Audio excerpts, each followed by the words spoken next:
Hello viewers, আমি আজকে দুইটা পরোটা দেখাবো, যেটার আদলে আরও দুইটা খাবার হয়, কিন্তু আমি আজকে একটু ভিন্ন আঙ্গিকে দেখাবো। এই যে গোশ দিয়ে, না এটা পিৎজা সাজাইনি, আমি এটাকে মুড়াইয়ে তারপরে বেক করবো। এই যে ডাল পরোটা বেক করেছি, ডাল পরোটা দেখেন, ডালের ভেতরে ডালের পুর, কিন্তু এটা একটা পরোটা। হ্যাঁ, তো আমি রাখছি, রেখে আমার ডাল পরোটা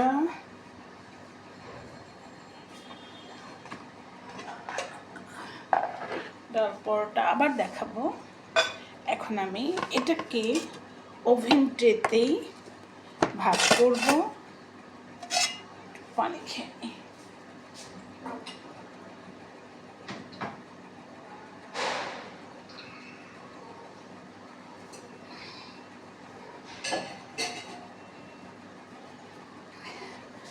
এদিকে এই যে এখন আমি এটাকে চারপাশ থেকে ভাজ করে দেব।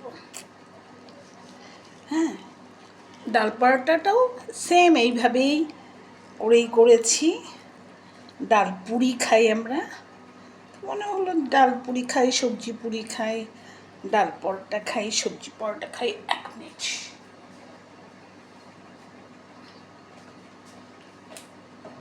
একটু হাতে ঢেলে নেব।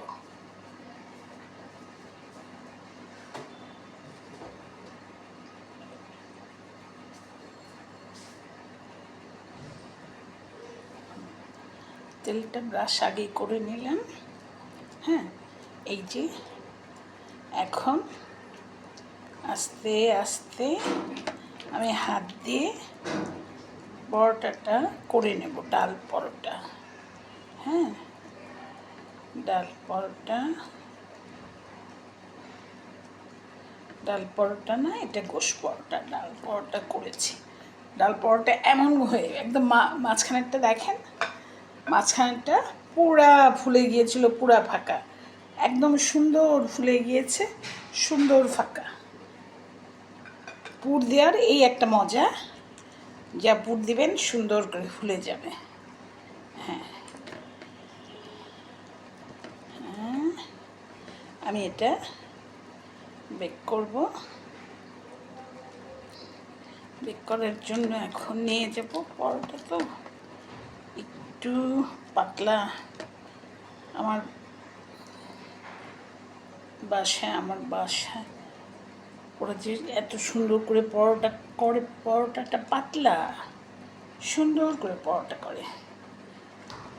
হ্যাঁ, একটু মোটা, কিন্তু পুর ভরা, গোশের পুর ভরা। এটা গোশ পরোটা, ওটা ডাল পরোটা।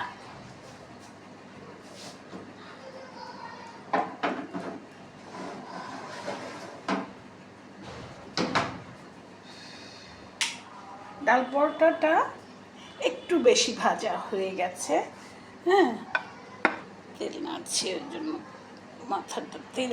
হ্যাঁ, এই যে ডাল পরোটা একটু বেশি হয়ে গেছে। ঘরে গেলেই, ওভেন দিয়ে ঘরে গেলেই ভুলে যাই, সব ভুলে যাই, খালি ভুলি। হ্যাঁ, এই যে এইভাবে ডাল পুরি না খেয়ে আমরা এভাবে ডাল পরোটাও খেতে পারি। আর আমার আর একটা সবজি করা আছে, এটা যদিও আমি আগেও দেখিয়েছি, বাঁধাকপি সবজিটাও আজকে করেছি। এই সবজিটা দিয়েও সুন্দর এরকম সবজি পরোটা খাওয়া যেতে পারে। আর সবজি পরোটা তো আমি সেই দিনই দেখালাম, তাই আজকে ডাল পরোটা আর গোশ পরোটা।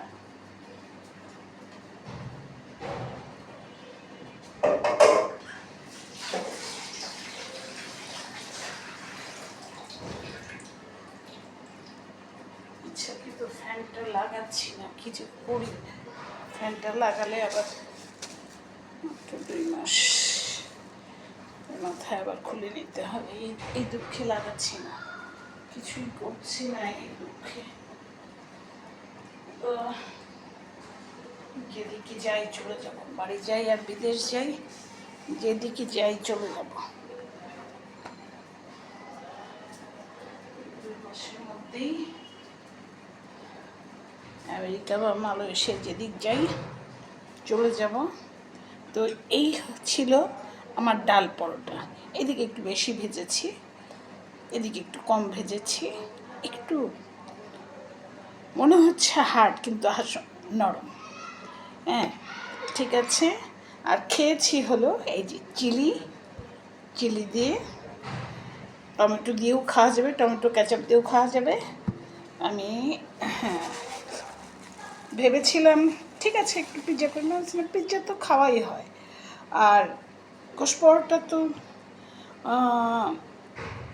আমি তখন মাস্টার্সে, হ্যাঁ তখন মোহাম্মদপুরে বাসায় থাকতাম আমরা। সে বাসায় তখন ওই বিহারি ক্যাম্পটা কাছাকাছি, কিমা পরোটা, আমার ভাইটা কিমা পরোটা নিয়ে আসতো, খুব মজা লাগতো কিমা পরোটা। তো ওইটাই কিমাটাই পরোটার ভিতর দিয়ে, এটা কিমা পরোটাও বলা যেতে পারে, গোশ পরোটাও বলা যেতে পারে। আমি কিমাটা করে নিইনি, আমি রান্না গোশটা ছোট ছোট টুকরা করে দিয়ে দিয়েছি। এই যে কিছু গোশ রান্না করে রেখে দিয়েছি, এখান থেকে নিয়ে নিলাম।